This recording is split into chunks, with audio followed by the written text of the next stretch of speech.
안녕하세요. 율리언웨어입니다. 오랜만에 인사드립니다. 간단히 제가 여름날에 방구석에서 제 얘기를 주저리 떠드는 컨텐츠를 하지 않은 이유가 있습니다. 너무 더워서요. 유튜브 편집을 제 방에서 해야 되는데 올 여름은 도저히 제 방에 들어가고 있고 싶은 마음이 안 생겼습니다. 저희 집 모든 방에 에어컨이 있는데 제 방에만 시스템 에어컨 설치하지 않았는데요. 정말 올해만큼 후회하지 않은 적이 없었어요. 드디어 가을이 오고 있습니다. 약간 선선해진 이 시점에서 슬슬 유튜브 기지개를 펴보려고 합니다. 오늘의 주제는 어떻게 먹을 것인가입니다. 최근에 넷플릭스에서 흑백 요리사라는 요리 경연대회 프로그램을 재밌게 보고 있는데요. 막 뭔가 저도 요리사가 된 마냥 만들어 먹고 싶은 그런 충동을 자극하는 프로그램이더라고요. 뭔가 한 가지 분야에 정상에 있는 사람들을 보고 있으면 동경심도 생기고 멋져 보이기도 하고 음식이라는 것 자체가 우리의 삶에서 떼어놓을 수 없는 영역이잖아요. 그래서 오늘은 먹는 얘기를 좀 해보려고 해요. 우선 여러분은 잘 먹고 산다고 생각하시나요? 잘 먹는 게 무엇인가? 저는 항상 고민해 봅니다. 우리가 먹는다는 행위는 무엇 때문인가요? 그렇죠. 배고파서 먹게 되는 게 1차적인 것이죠. 누구와의 만남의 매개체와 대외적인 활동의 일부분일 수도 있지만 사람은 동물이니까 생존을 위해 먹어야 하죠. 그럼 배고파서 먹는 행위 자체가 잘 먹고 산다고 볼 수 없겠죠? 제가 생각하기에 잘 먹고 산다는 건 아주 심플합니다. 평소 식습관이 어떤지가 아주 중요한 요소라고 생각합니다. 무슨 얘기냐? 예를 들어 볼게요. 가난한 사람이 허름한 집에서 벗어나서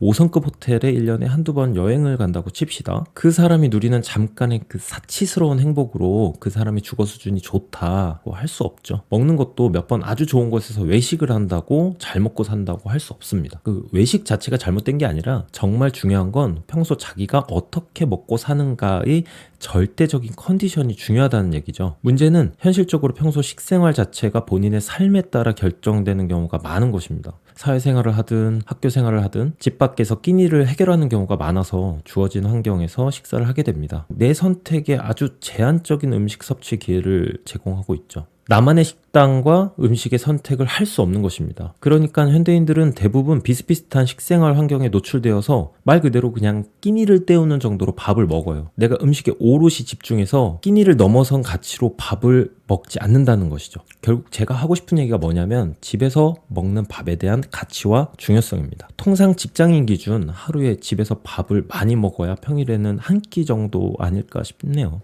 어쩔 때는 한 끼도 안 먹을 때도 있고요.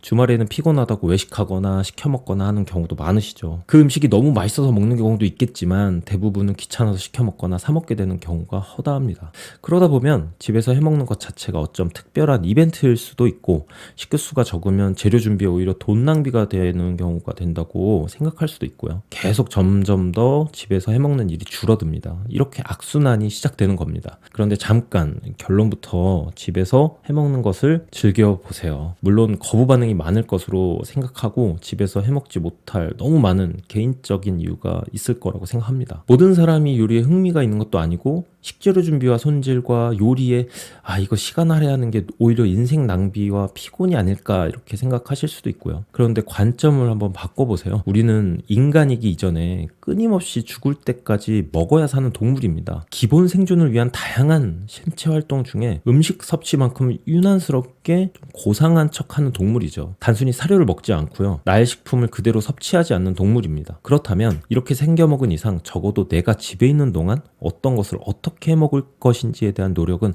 아주 중요합니다. 정말로 집 안에서 식생활은 우리의 삶을 훨씬 더 가치 있게 바꿔놓을 수 있습니다. 그래서 요리라는 건 아주 중요한 우리 삶의 필수 요소입니다. 거부 반응이 있을 수 있다는 거 잘 압니다. 저도 처음부터 요리를 하지 않았고 지금 뭐 전문 요리사도 아니라 그냥 좋아하는 걸 적당히 잘 해먹는 수준에 그칩니다. 그런데 신기하게 요리는 하면 할수록 가치가 있는 영역이라고 느낍니다. 경제적인 논리나 합리적인 결정으로 요리를 바라보면 정말 돈, 시간, 체력 낭비로 느껴지실 수도 있지만 절대 그렇지 않아요. 가끔 시켜먹는 것도 외식하는 것도 너무 좋아요. 새로운 경험이기도 하고 전문가의 영역을 느낄 수 있는 시간이니까요. 그런데 앞서 말씀드린 대로 잘 먹고 산다는 건 평소의 생활 수준과 질을 높여야 한다는 것입니다. 적당한 식재료로 평소 가족이 좋아하는 무엇인가를 만들어서 좋은 공간에서 같이 나눠 먹는 행위입니다. 절대 고급 식재료로 만든 요리를 얘기하는 게 아닙니다. 이것만큼 평범하지만 가치 있는 일은 제가 눈을 씻고 찾아봐도 보이지 않습니다. 배고픔을 충족시키는 1차적인 욕구 충족은 물론이거니와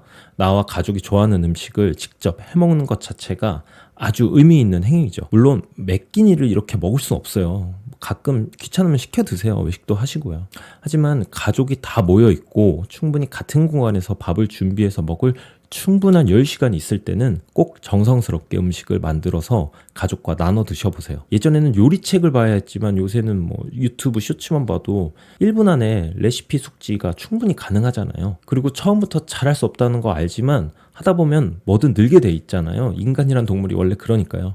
계속 하다 보면 음식에 아무리 센스가 없어도 요리는 맛있어질 수밖에 없습니다. 여기서 잠깐 제가 음식을 맛있게 만드는 법을 아주 간략하게 말씀드려 볼게요. 일단 우리는 전문 요리사가 아닙니다. 집에 있는 식재료를 가지고 주어진 여건에서 최상의 맛을 끌어올려야 합니다. 그러면 어떤 음식이 되었든 재료가 부족하거나 때로는 맞지 않거나 과할 수도 있어요. 그러니까 재료에 대한 미련은 좀 버리시고요. 가장 중요한 게 뭐냐면 간을 잘 맞추시면 됩니다. 너무 간단한 얘기지만 한국 음식은 짠맛과 단맛의 밸런스와 농도가 1차적으로 중요합니다. 그리고 여기에 음식 컨셉에 따라 신맛과 매운맛으로 킥을 주어야 하고요. 마지막으로 조미료를 통한 감칠맛까지 포장을 잘 해주면 웬만한 음식은 다 맛있어집니다. 말로 표현하려니까 한계가 있지만 쉽게 내가 평소에 어떤 음식을 떠올릴 때 가장 맛있었는지 한번 생각해 보세요. 그 맛을 떠올려 놓고 막상 음식을 하잖아요. 근데 안타깝게도 그 맛이 안 나요. 그러면 맞춰가는 과정이 필요한 거죠. 그럼 거기에 내가 어느 수준까지 짠맛과 단맛을 올려놓을지, 그리고 나머지 맛들을 어떤 식으로 데코레이션을 하듯이 꾸며주면 될지, 그게 조금씩 보이기 시작합니다.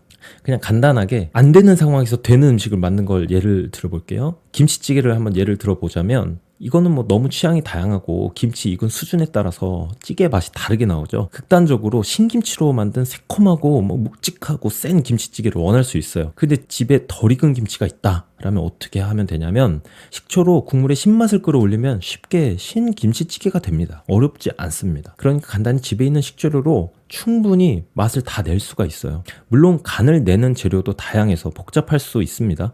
디테일하게 짠맛도 소금, 간장, 액젓, 참치액기스, 사골 분말 뭐 이런 것들로 다양하게 장르가 나뉘어지고, 단맛도 설탕, 올리고당, 꿀, 알룰로스, 스테비아 등 다양한 선택지가 있지만 심플하게 접근하세요. 집에 소금하고 설탕은 다 있잖아요. 이 두 개만 가지고 시작해 보세요. 필요하면 그때그때 더 사서 넣고 변화를 주고 더 다채롭게 맛을 만들면 됩니다. 그리고 그 음식을 만들고 나서요, 가족들이 주는 그 피드백, 혹평에 두려워하지 마십시오. 가족들도 여러분이 고생한 거 다 압니다. 노력 없는 성공은 없으니까 꾸준하게 가족들에게 피드백 받고 어떻게 하면 더 맛있어질지 개선하면 실제로 실력도 늘고 더 맛있는 음식이 나옵니다. 이 과정을 즐겨야 합니다. 식재료를 준비하는 마트 장보기부터 재료 손질, 쿠킹하는 그 순간 그릇에 담아서 같이 먹고 정리하고 음식 관련한 얘기를 나누는 이 모든 게 하나의 코스 요리처럼 빠질 수 없는 세트라고 보셔야 합니다. 아빠라면 일주일에 한두 번 정도 아빠만의 요리를 만들어 보세요. 그게 쌓이면 이것도 무시 못하는 실력자가 됩니다. 저희 집 같은 경우는 와이프가 서양 음식 만드는 걸 좀 즐겨 하고요. 저는 한식 만드는 걸 좀 더 즐겨 하거든요. 그래서 각자 좋아하는 영역이 다르니까 음식에 대해 주관 있게 만들어서 자신 있게 공유하게 되는 거죠. 그리고 여러분 꼭 가족들에게 간은 맞는지 뭐가 부족한지 아까 말씀드렸지만 꼭 물어보셔야 됩니다. 이 과정이 없으면은 음식이 다음번에 개선이 안 되고요. 그대로 머물러 있어요. 세상 그 무엇도 피드백 없이 개선되는 건 없습니다. 그리고 잊지 마셔야 될 건 무엇을 위해 먹는지 생각해 보세요. 배 채우려고 먹는 거 그 이상 가족과 함께 맛있는 걸 나눠 먹는 거에 집중해 보세요. 혼자 사신다면 내가 나에게 아주 좋은 대접을 한다고 생각하시면 됩니다. 인생에서 가장 행복한 순간은 맛있는 음식을 사랑하는 가족과 함께하는 식사 시간입니다. 거기에다가 음식을 내가 직접 요리할 수 있다면 그 가치는 배가 되는 것이죠. 물론 요리하는 과정이 어쩔 때는 힘들 수도 있지만 요리는 전 육아랑 좀 비슷한 것 같더라고요. 우리가 육아할 때 아이를 키우다가 힘들어도 한두 번 웃어주는 아이의 웃음에 그 피곤함이 싹 녹아내리는 그런 순간이 있잖아요. 저는 뭐 요리도 그런 거와 흡사하지 않나 생각합니다. 만약에 난 음식을 라면밖에 못 끓여 이렇게 말씀하시는 분이 계시다면 라면을 혹시 분식집처럼 한번 다르게 끓여서 가족분들에게 해주셨는지 저는 묻고 싶어요. 같은 라면도 다른 라면이 됩니다. 분식집 라면이 똑같은 라면이 아니고요. 막 끓인 게 아닙니다. 인터넷하고 유튜브에 그 레시피가 있으니까 한번 따라해보세요. 그러니까 여러분도 이렇게 라면 한 그릇부터 다르게 시작하는 요리사가 될 수 있습니다. 제가 흑백 요리사 보고 음식에 대해서 요새 다시 한번 생각해보는 시간이 돼서 이렇게 유튜브로 영상 한번 남겨봤고요. 인생 뭐 있나요? 잘 먹고 잘 삽시다. 안녕.